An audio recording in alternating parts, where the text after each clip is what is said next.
What if real survival food was never supposed to look like a bucket of mystery powder, a panic purchase, or a shelf full of products nobody actually wants to eat? What if the smartest survival foods are the same simple foods that kept families, sailors, farmers, travelers, soldiers, and entire civilizations alive long before supermarkets, refrigerators, delivery trucks, or modern supply chains existed?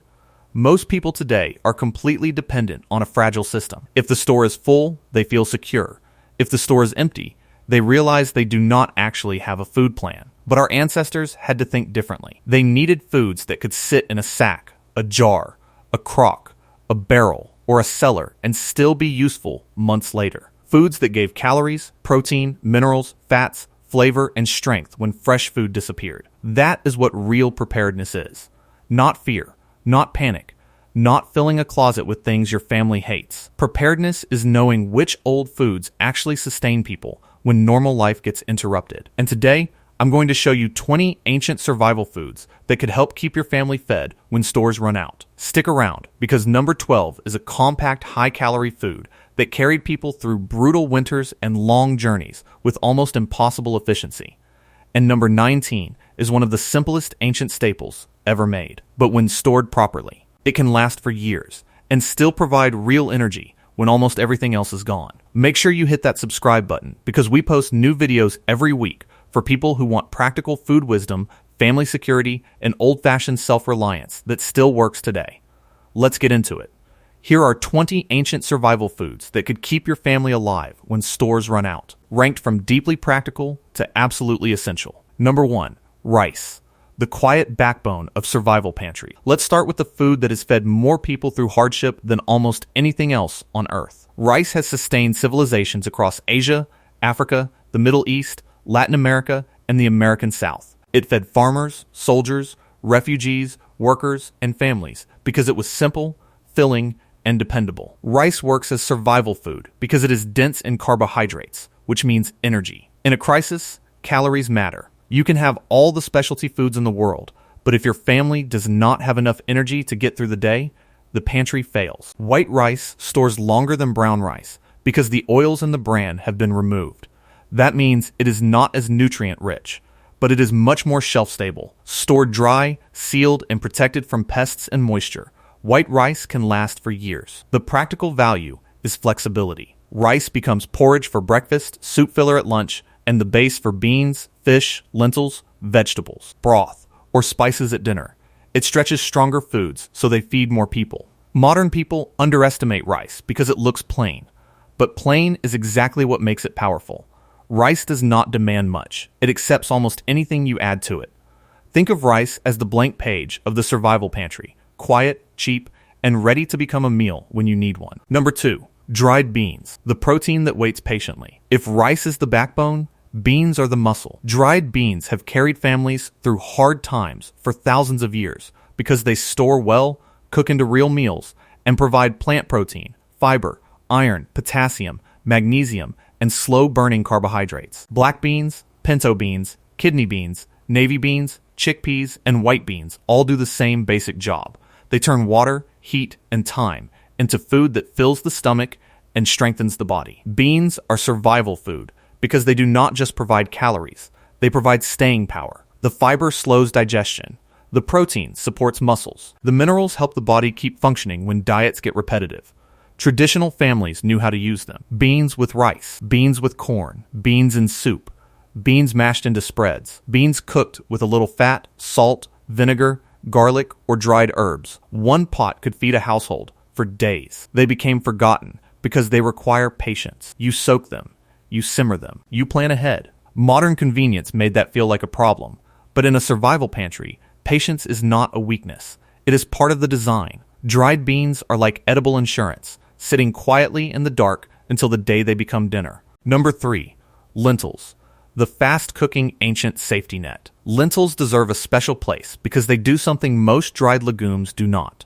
They cook quickly. That matters more than people realize. For thousands of years, lentils fed people across the Middle East, India, North Africa, and Europe. They were cheap, easy to store, and reliable in places where fuel for cooking was not unlimited. Unlike many beans, Lentils usually do not need long soaking and can cook into soup or stew in less than an hour. That makes them one of the smartest foods for a family preparedness pantry. They provide protein, fiber, folate, iron, magnesium, and steady carbohydrates. They are gentle on the budget and strong in the body. Lentils also create meals fast. Red lentils turn creamy and make thick soups. Brown and green lentils hold their shape for stews.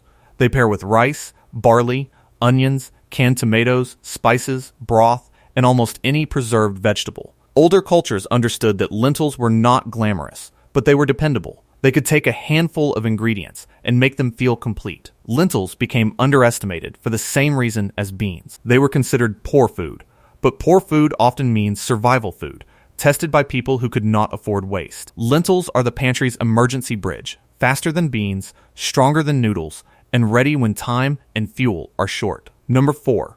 Oats, the cold morning fuel. Oats are one of the great survival breakfast foods because they solve a problem every family faces in a disruption. What do you feed people in the morning that is warm, filling, cheap, and easy? For centuries, oats fed Scottish, Irish, Scandinavian, and rural families through cold weather and hard labor. A pot of oats could warm children before chores, workers before fields, and travelers before long roads. Oats provide carbohydrates, fiber, protein, manganese, phosphorus, magnesium, and a special soluble fiber called beta-glucan. Soluble fiber forms a gel in the gut, slowing digestion and helping people feel full longer.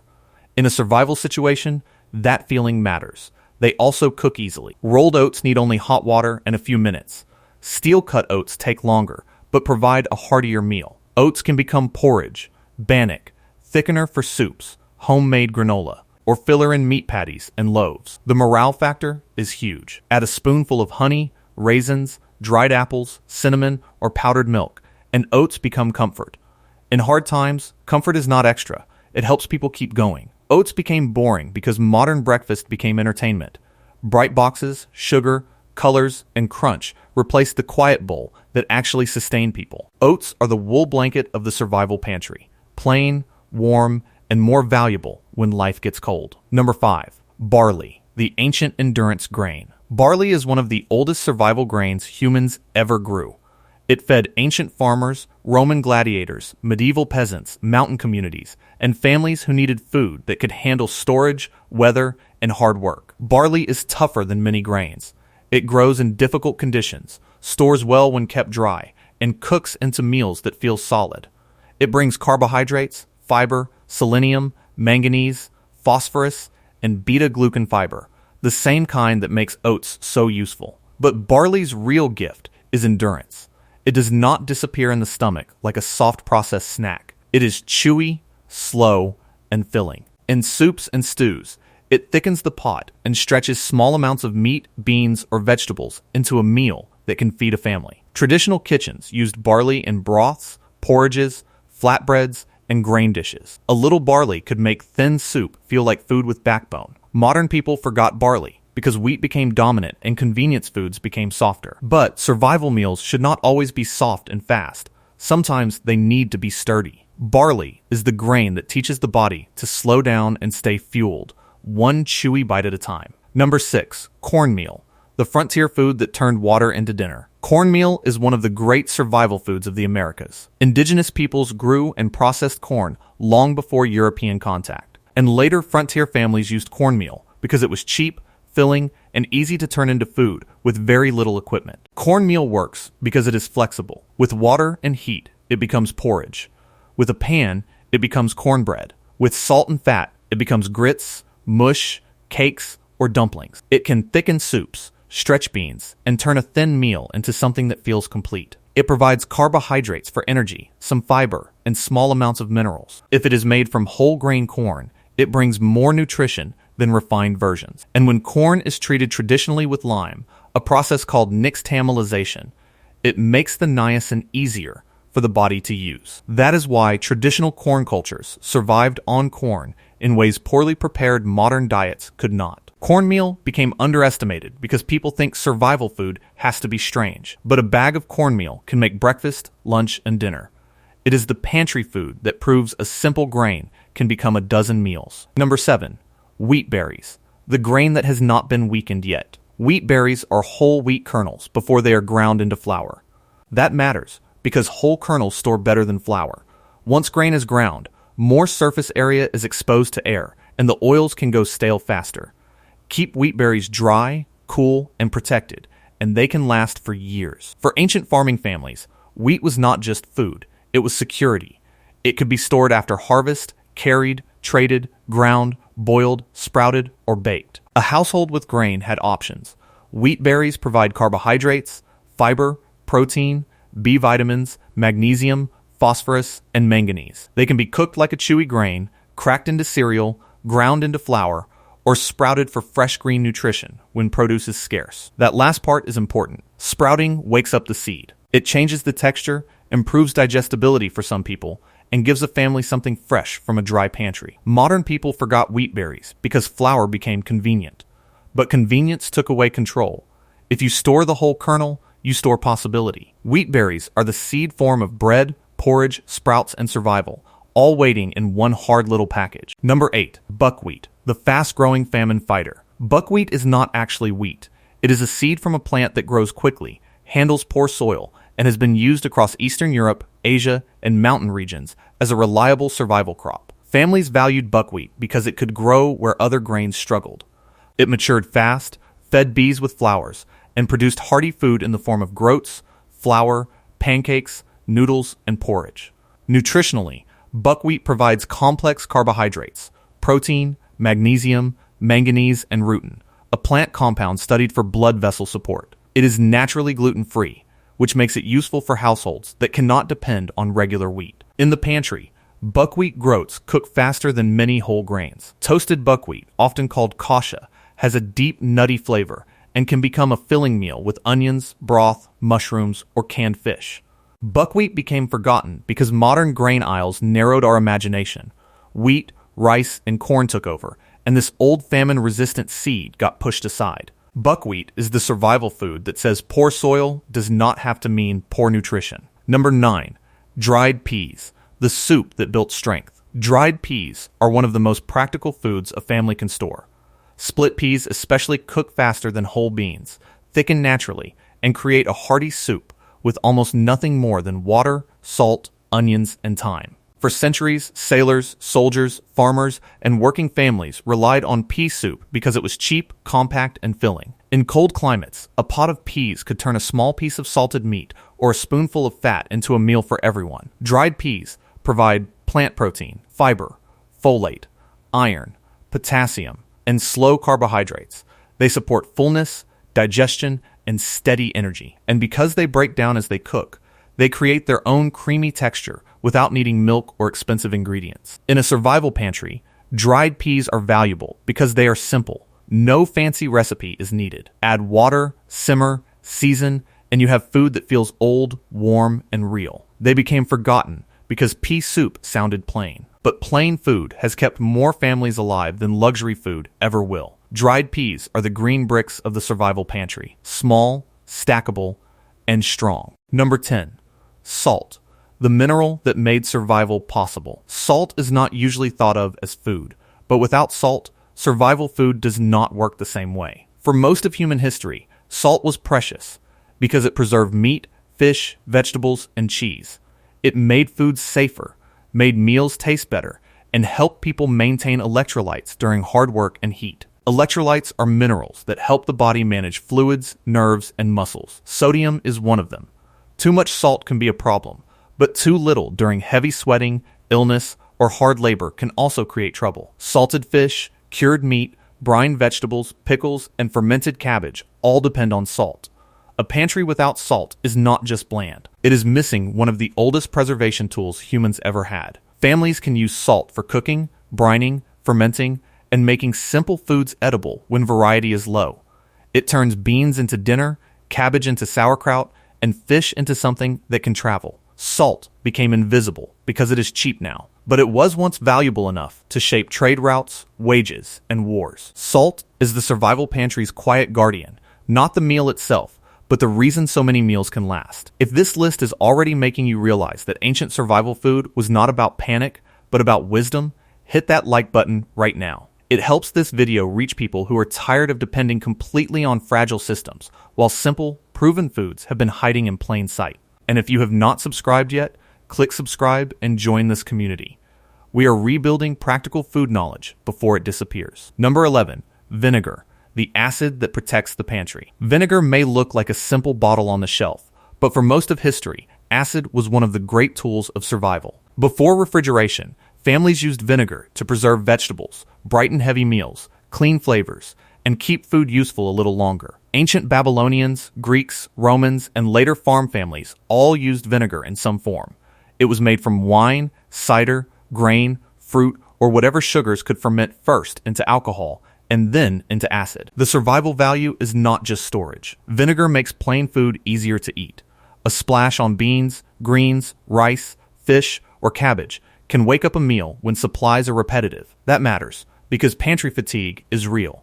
If food becomes too boring, people eat less of what they need. Vinegar's acetic acid also helps slow digestion of some starch-heavy meals, which may support steadier blood sugar.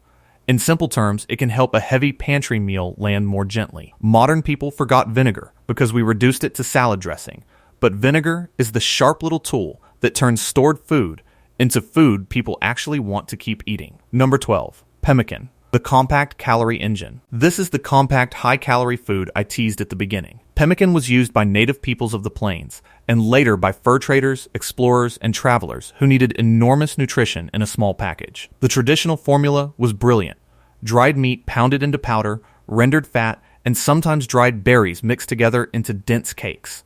No refrigerator, no bulky pot, no wasted space, just protein, fat, and calories in a form that could travel through harsh winters and long journeys. Pemmican worked because fat is the most concentrated calorie source in food. Protein helped maintain strength. Dried berries added flavor and plant compounds. Together, they made a food that could sustain hard physical effort when fresh meals were impossible. The modern family version does not have to be exact frontier pemmican. The lesson is the same. A survival pantry needs dense foods, not just light grains and snacks. Calories matter when work, cold, stress, or disruption raise the body's needs. Pemmican became forgotten because modern people fear fat and trust packaging more than old food engineering. It is the survival food that proves our ancestors were not primitive.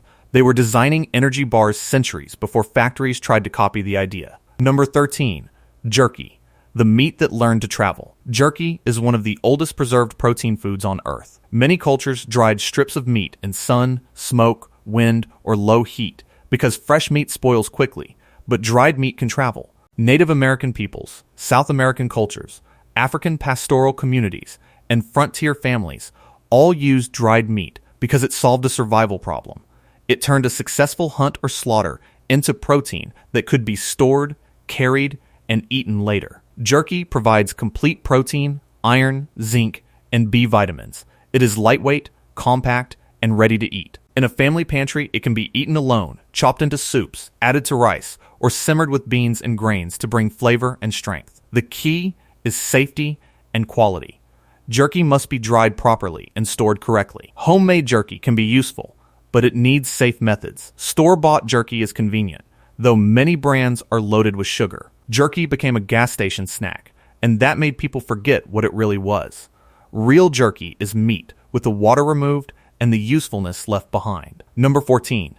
Ghee, the ancient stable fat. Ghee is clarified butter, and it has been used for thousands of years, especially in Indian cooking and Ayurvedic tradition. By gently heating butter and removing the milk solids and water, you are left with a golden fat that stores far better than regular butter. That makes ghee a serious survival food. A pantry full of grains and beans is useful, but without fat, meals can feel thin and calories can fall too low. Fat helps the body absorb fat-soluble vitamins, carries flavor, and provides dense energy. Ghee brings calories, richness, and cooking power. A spoonful can turn rice, lentils, oats, vegetables, or flatbread into something satisfying. In hard times, that matters. Food is not only math, it is morale. Traditionally, ghee was used for cooking, offerings, medicine-like preparations, and preserving flavor. It became valuable because it could handle heat and last longer than fresh butter. Modern people forgot ghee because refrigeration made stable fats seem less important. Ghee is liquid gold for the survival kitchen, not because it is fancy, but because it makes simple food feel complete. Number 15. Honey, the sweet food that does not quit. Honey is one of the most famous long-lasting foods in history. Archaeologists have found ancient honey that survived for astonishing lengths of time because honey is naturally low in water and hostile to many microbes when kept sealed. For ancient Egyptians, Greeks, Romans, and traditional households everywhere bees were kept, honey was sweetness, energy, preservation, and medicine-like comfort. It went into teas, cakes, fermented drinks, wound dressings, and winter remedies. In a survival pantry, honey provides quick energy and morale. That may sound small until you imagine children eating the same plain grains and beans for days. A spoonful of honey can make oats feel like breakfast again. It can sweeten tea, preserve herbs, glaze roots, or lift someone's mood when the menu gets hard. Honey also contains small amounts of enzymes, antioxidants, and plant compounds from the flowers bees visited. It is not just white sugar in a different costume. Honey became underestimated because sugar became cheap and everywhere. But honey is the sweetener with memory, made by bees, stored by families, and trusted for longer than most civilizations have existed. Number 16. Blackstrap molasses, the mineral syrup from hard times. Blackstrap molasses is the dark, thick syrup left after sugarcane has been boiled down and most of the sugar has been removed. Modern people mostly forgot it, but older families used it in beans, breads, porridges, sauces, and winter tonics because it brought more than sweetness. Unlike refined sugar, blackstrap molasses carries minerals. It provides iron, calcium, magnesium, potassium, and manganese. In a pantry diet built around grains and beans, those minerals matter. They help make simple food stronger. It also has a powerful morale value. A spoonful can deepen baked beans, sweeten oatmeal, improve cornbread, or make a plain survival meal feel warm and old-fashioned instead of desperate. Molasses stores well when sealed and kept clean, and a little goes a long way. It is not something to drink by the cup. It is a dark, mineral-rich tool for flavor, energy, and comfort. It became forgotten because white sugar looked cleaner and tasted easier. Blackstrap molasses is the part of sweetness that still remembers the minerals. Number 17. Preserved fish, the protein from the sea that could travel inland. Long before freezers, people preserved fish with salt, smoke, drying, oil, and fermentation. Coastal families, sailors, traders, and northern communities depended on fish that could last after the catch was gone. Salt cod, dried herring, smoked fish, and today's canned sardines or salmon all carry the same survival lesson. Fish gives complete protein, iodine, selenium, vitamin D, B vitamins, and omega-3 fats that support the brain, heart, and inflammatory balance. For families today, canned sardines, salmon, mackerel, and oysters are the easiest version. They store in small spaces, need no cooking, and turn rice, crackers, soup, or potatoes into a real meal. Preserved fish became overlooked because modern people got used to boneless, odorless, fresh-looking protein. But survival food is not judged by how delicate it looks. It is judged by what it can do. Preserved fish is the ocean packed into a tin, compact, salty, and stronger than it looks. Number 18. Nuts and seeds, the small foods with big calories. Nuts and seeds have always been traveler food. Walnuts, almonds, hazelnuts, sunflower seeds, pumpkin seeds, and sesame seeds were carried, traded, stored, ground into pastes, and mixed into breads because they brought dense nutrition in a small handful. Their survival value is fat. Fat carries more than twice the calories per gram as protein or carbohydrate. That means nuts and seeds help a pantry meal satisfy the body instead of only filling the stomach. They also provide magnesium, zinc, vitamin E, selenium, fiber, and plant protein. Pumpkin seeds bring zinc. Sunflower seeds bring vitamin E. Walnuts bring plant-based omega-3 fats. Sesame seeds bring calcium and minerals. The caution is storage. Because they contain oils, nuts and seeds can go rancid over time. Store them cool, dark, sealed, and rotate them regularly. They became underestimated because they were turned into snack food. But to older travelers and working families, a handful of nuts was portable strength. Nuts and seeds are the survival pantry's pocket fuel, small enough to carry, rich enough to matter. Number 19. Hardtack, the ancient cracker that refused to die. This is the simple staple I teased at the beginning. Hardtack is one of the most basic survival foods ever made. Flour, water, sometimes salt, baked until dry and hard. Sailors, soldiers, pioneers, and travelers carried it. because when properly dried and stored, it could last for years. Hardtack is not exciting. That is the point. It is not supposed to entertain you. It is supposed to provide energy when bread is impossible. It works because moisture is the enemy of shelf life. Remove the moisture, and microbes have a much harder time growing. That same idea is behind dried fruit, jerky, and grains. Nutritionally, hardtack is mostly carbohydrates, but in a survival pantry, that can be valuable. It can be eaten with soup, softened in broth, fried in fat, crumbled into porridge, or used as a base for fish, beans, honey, or molasses. Modern people forgot hardtack because fresh bread is everywhere. But when fresh bread is not everywhere, the old hard cracker starts to look very smart. Hardtack is not comfort food. It is endurance food, bread stripped down to its survival bones. Number 20, fermented cabbage, the winter vegetable that stayed alive. And here we are at number 20. Fermented cabbage, whether you call it sauerkraut or know it through other traditions, may be one of the smartest survival foods ever created.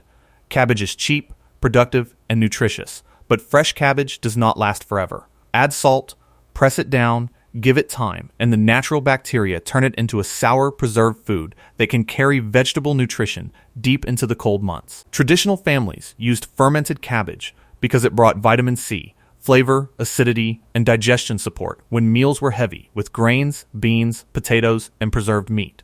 The lactic acid helped preserve it, and raw versions can contain beneficial bacteria that support the gut. The safety rule is important. Fermentation must be done with clean equipment, the right salt balance, and proper storage. Do it correctly or buy from trustworthy sources. This is food wisdom, not guesswork. Fermented cabbage became forgotten because canned food and refrigeration made crocs seem unnecessary. But it is the survival food that keeps vegetables alive after the garden is gone. So what does a strong survival pantry actually need? It needs long-lasting carbohydrates like rice, oats, barley, cornmeal, wheat berries, buckwheat, and hardtack for energy.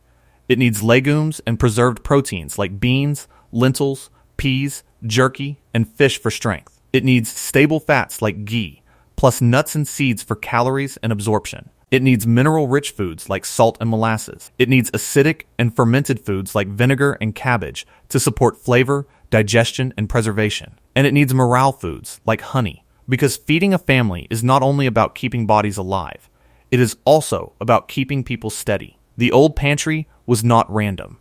It was a system. Grain plus beans, fat plus salt, sweet plus sour, protein plus broth, hard food that could travel, soft food that could comfort, sharp food that could brighten the pot, and dense food that could keep a working body moving. That is why these foods survived history. They were not chosen because they were fashionable. They were chosen because they worked when the weather turned, when crops failed, when roads closed, when money was tight, and when families had to make one pot feed everyone at the table. Simple foods combined into real meals. A pantry like that does not promise luxury every day or perfect meals every time, but it promises real useful options. And options are what keep fear from taking over when the store shelf suddenly has nothing useful to offer. That is the lesson. Survival food is not about panic. It is about protecting the people you love with wisdom that has already carried families through winters, journeys, shortages, storms, and hard years. Drop a comment and tell me which ancient survival food surprised you most. Are you Team Pemmican, Team Hardtack, Team Beans, or Team Fermented Cabbage? And if you have not subscribed yet, hit subscribe and ring the bell. We post every week for people ready to rebuild practical food knowledge, one old lesson at a time.